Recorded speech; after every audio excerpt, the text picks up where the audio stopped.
Story number 1. The White Lady of Balete Drive, Philippines. It was a moonless night and Roberto, a weary taxi driver, was about to finish his shift. The streets were quieter than usual, with most of the city's hustle and bustle now replaced by an eerie stillness. He had just dropped off his last passenger and was making his way home when he realized he'd have to take a shortcut through Balete Drive. Balete Drive was notorious among drivers for its ghost stories. Ancient balete trees lined the road, their massive roots twisting into grotesque shapes that resembled skeletal hands clawing at the ground. The dense canopy above blocked out the sky, casting the street into a perpetual shadow even during daylight. Roberto had heard countless tales from his fellow drivers about spectral hitchhikers and ghostly figures lurking by the roadside, but he always dismissed them as urban legends. "Ghosts are for the gullible," he muttered to himself, turning onto the darkened road. As soon as his tires hit the pavement of Balete Drive, a strange sensation settled over him. The air grew heavier, and the familiar hum of the city seemed to vanish, replaced by an oppressive silence. Even the sound of his own engine felt muffled. The streetlights flickered weakly, casting fleeting shadows across the road. Halfway down the road, Roberto spotted a figure standing under one of the balete trees. It was a woman. She was wearing a long, flowing white gown that billowed slightly in the breeze. Her face was obscured by a cascade of black hair, and she stood perfectly still, her arms limp at her sides. Roberto slowed the car, his grip tightening on the steering wheel. The woman suddenly raised one arm and waved for him to stop. She must be in trouble, he thought, though a gnawing sense of unease churned in his gut. Against his better judgment, Roberto pulled over. The woman approached the car without a word. Her movements were slow and deliberate, almost as if she were gliding rather than walking. She opened the back door and slid into the seat behind him. Her presence chilled the air inside the cab. "Where to, ma'am?" Roberto asked, his voice quivering slightly. The woman didn't respond. She simply raised a pale, slender hand and pointed forward. Roberto's unease grew, but he started driving. The silence in the car was deafening. He tried to glance at her through the rearview mirror, but her face was obscured by her hair. He noticed, however, that her reflection was strange, blurry and faint, as if she weren't entirely there. As they passed under a streetlight, the light momentarily illuminated the woman's face. Roberto's blood ran cold. Her eyes were empty sockets, her skin a sickly gray, and her lips were torn, revealing jagged teeth. Blood trickled from her mouth, staining the front of her white gown. Roberto slammed on the brakes, the car screeching to a halt. He whipped around to confront her, but the back seat was empty. The door was still closed, and there was no sign that anyone had been there. Yet the air was thick with the scent of decay. Shaken, Roberto turned back to the wheel and sped off, his heart pounding in his chest. He didn't stop driving until he reached home. The next morning, as Roberto inspected his car, he noticed something that made his stomach lurch. There were deep scratches on the inside of the car doors, as if made by claws. On the back seat, a single bloody handprint marred the upholstery. From that day forward, Roberto refused to take Balete Drive no matter how late he worked or how much of a shortcut it offered. The stories he had once scoffed at were no longer just tales, they were warnings. Story number 2. The Hungry Ghost of Mae Nak, Thailand. Long ago, in a small village nestled along the serene banks of the Chao Phraya River, lived Mac and Nak, a young couple whose love was the envy of all. Mac was a farmer with a gentle heart, and Nak, radiant and kind, was soon to give birth to their first child. They lived a simple, joyful life, tending to their modest home and dreaming of a bright future for their growing family. But fate had other plans. War broke out, and Mac was conscripted, leaving Nak alone and pregnant. As Mac departed, Nak held back tears, promising to wait for him no matter what. "I will be here when you return," she vowed, clutching his hands tightly. Months turned into a year. Alone in their home, Nak awaited his return with steadfast hope. She kept herself busy with daily chores, her growing belly a reminder of the life they had created together. But when the time came for her to give birth, tragedy struck. Nak and her unborn child died during childbirth, their cries echoing in the village. The neighbors, filled with sorrow, buried Nak and her child beneath a sacred tamarind tree, believing it would soothe their spirits. But Nak's love for Mak was so powerful that her soul refused to leave. When Mak finally returned from the war, weary but eager to reunite with his wife, he found Nak and their baby waiting for him at their home. She greeted him with open arms, her smile radiant as always. She cooked his favorite meals, sang lullabies to their baby, and tended to their home just as she had before. Mak was overjoyed, unaware that he was living with a ghost. For weeks, life seemed perfect. But the villagers knew the truth.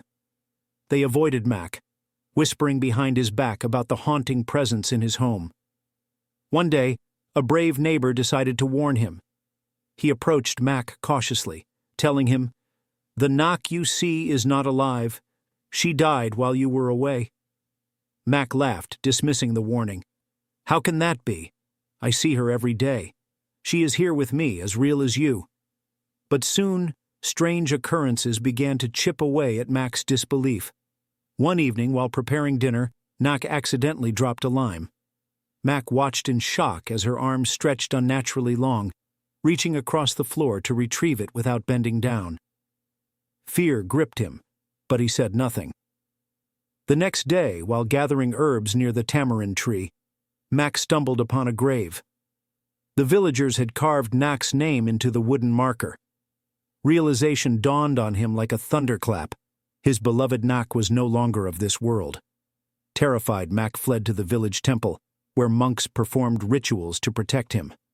Nak, consumed by grief and anger, revealed her true form. Her once beautiful face twisted with rage, her eyes hollow, her skin pale and translucent. She wailed in despair, her cries shaking the village. Nak's fury was unrelenting. She terrorized the villagers, killing anyone who tried to separate her from Mak. Her vengeance left the village in chaos until the monks intervened. A revered monk, Somdet To, confronted Nak and captured her spirit in a magical earthen jar, sealing it with a sacred spell. The jar was thrown into the Chao Phraya River, sinking into the depths. But legends say the jar was later found and Nak's spirit was released. To this day, she is believed to wander the world, searching for her beloved Mak. During Thailand's Hungry Ghost Festival, offerings are made to restless spirits like Mae Nak to appease them and prevent them from causing harm. Her story has been passed down through generations, a chilling reminder of a love so profound it transcended death itself. Mae Nak's tale lives on not just as a ghost story, but as a testament to the lengths one's soul will go to for love, no matter the cost. Story number 3. The Curse of Baba Yaga, Russia. In the heart of the vast, untamed Russian forests where the trees whisper secrets to the wind and shadows dance like restless spirits, there is a place few dare to venture. Deep within, hidden among the ancient pines and birches, lies the domain of Baba Yaga, the most feared witch in Slavic folklore.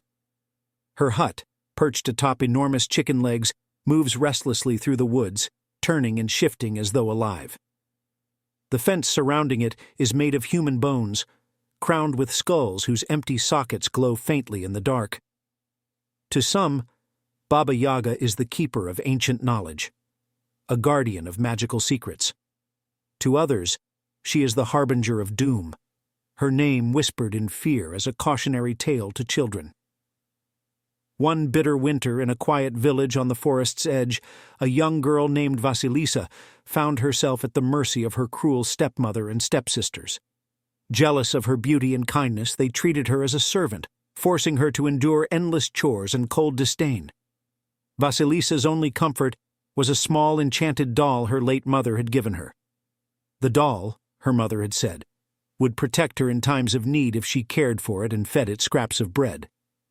One evening, the stepmother devised a sinister plan. Pretending their fire had gone out, she ordered Vasilisa to venture into the forest to fetch fire from Baba Yaga. The girl's protests were met with harsh laughter. "If you don't go," the stepmother sneered, "we will all freeze to death. Surely a brave girl like you can handle an old woman."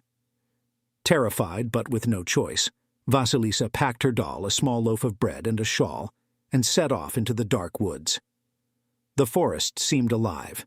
The wind howled like a mourning spirit, and the trees groaned as if lamenting her fate. Shadows moved unnaturally, and unseen eyes seemed to follow her every step. Clutching her doll tightly, Vasilisa whispered, "What should I do?" The doll, warm in her hand, whispered back, "Be brave, and trust me. I will guide you."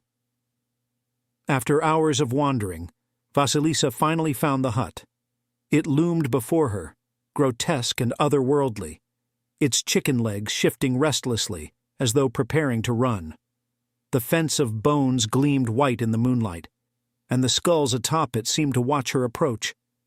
The door creaked open and Baba Yaga appeared, her hunched form casting a long shadow. Her iron teeth glinted as she smiled, her yellow eyes narrowing with cruel amusement. "Who dares come to my house?" she croaked. Vasilisa, trembling, explained her errand. Baba Yaga listened, then cackled. "You wish for fire?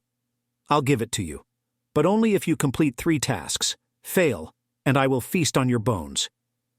The first task was to separate a massive pile of rice and poppy seeds mixed together, an impossible task for anyone to finish in a single night. The second was to clean Baba Yaga's sprawling, filthy hut until it shone. The third was to find the bone key to her treasure chest hidden deep within the forest.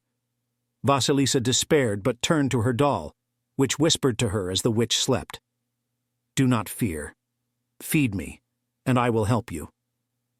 With the doll's magical aid, the rice and poppy seeds were sorted, the hut was cleaned until it sparkled, and the bone key was found beneath a gnarled tree marked by claw marks. When Baba Yaga awoke, she was furious to find the tasks completed. "You are clever," she said, her voice dripping with suspicion. "Too clever. How did you manage this?" Vasilisa clutched her doll but said nothing. Baba Yaga grinned, revealing her iron teeth, and tried to ensnare Vasilisa in her woods, commanding the trees and shadows to block her path.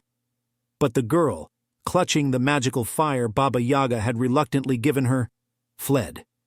As she ran, the fire consumed the darkness, forcing the shadows to retreat. Baba Yaga's screams echoed through the forest as the girl escaped back to her village. Though Vasilisa survived, Baba Yaga cursed her departure, vowing vengeance on anyone who dared trespass in her woods without permission. Hunters and travelers who wander too close are said to vanish, their screams swallowed by the trees. It is whispered that her hut still roams the forests, its chicken legs prowling for its next victim. To this day, the villagers leave offerings at the forest's edge, bread, milk, and honey, to appease Baba Yaga and keep her wrath at bay. Her story is told as a warning, a reminder of the thin line between courage and folly, and the price of entering the domain of the ancient and the powerful.